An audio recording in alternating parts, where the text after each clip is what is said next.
Hello everyone! The Gamepad LA has become the #1 source of information for those who are looking to buy a new controller. In this website, you can see the specs of the controller, check the performance of the analog sticks, and most important, you can see the information about the input delay. Many users upload their tests, and you can see the results that everyone got. If you want to submit your own test, you'll need a GPDL, which can be built relatively easy. The GPDL connects to the controller board and sends a signal to simulate a button press. This way, it can measure the latency between the button press and the response on screen. But there's a few limitations on the GPDL. Since it uses wires to connect to the board, you cannot test the latency in buttons with optical switches. And it also cannot measure the latency in analog sticks, because each controller uses different stick modules with different resistance values. And for those cases, we have the Prometheus 82.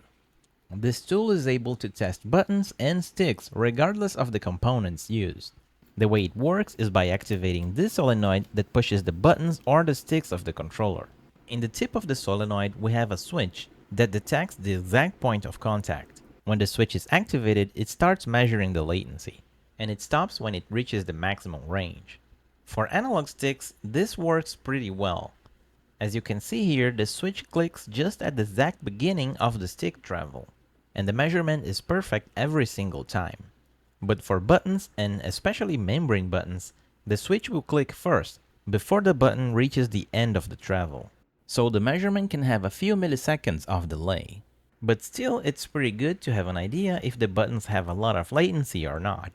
Now let's turn on the Prometheus, perform a latency test, and see how it works. First, we'll insert a controller and lock it in place. There are foam pads on the walls protecting the controller from scratches or damage. Now, on this bottom port of the Prometheus 82, we'll connect a power supply. And it needs to be powerful enough to activate the solenoid. If it's a regular USB connection, the solenoid won't have enough power to work. And the top port is the data port, which will send data to our computer. Now we'll adjust the height of the solenoid to match the analog stick.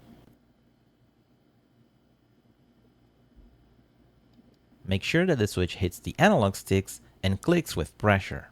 It should also push the analog stick all the way to the side. Now we launch the Prometheus software. Push 1 to test the analog sticks, and then push the solenoid to start the test.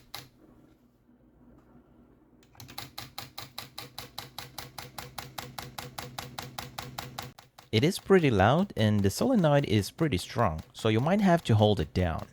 It will perform 1000 tests, so let's speed up this video.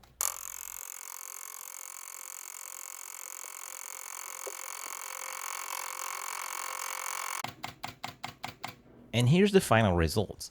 The average latency is 11.6 milliseconds, which is pretty close to what's described on Gamepad LA. Now let's test the buttons. For the buttons, we can rotate the solenoid to the vertical position.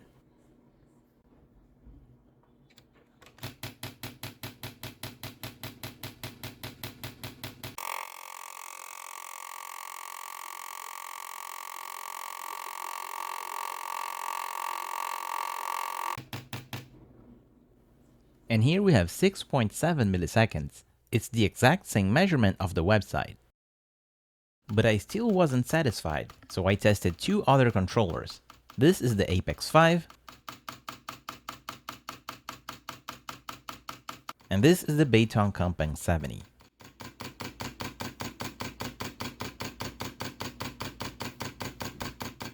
So the Prometheus 82 is a really reliable tool to test video game controllers. Whether you're a professional player or just an enthusiast, having one of these at your disposal is very useful.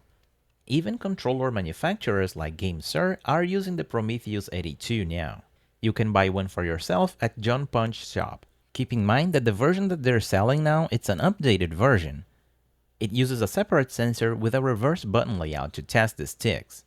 And if you really plan to buy one for yourself, grab some spare parts too. Especially the screws. Since they are 3D printed parts, they won't hold very well if you force it too much. And that's it for this video. As always, thanks for watching, and I'll see you next time.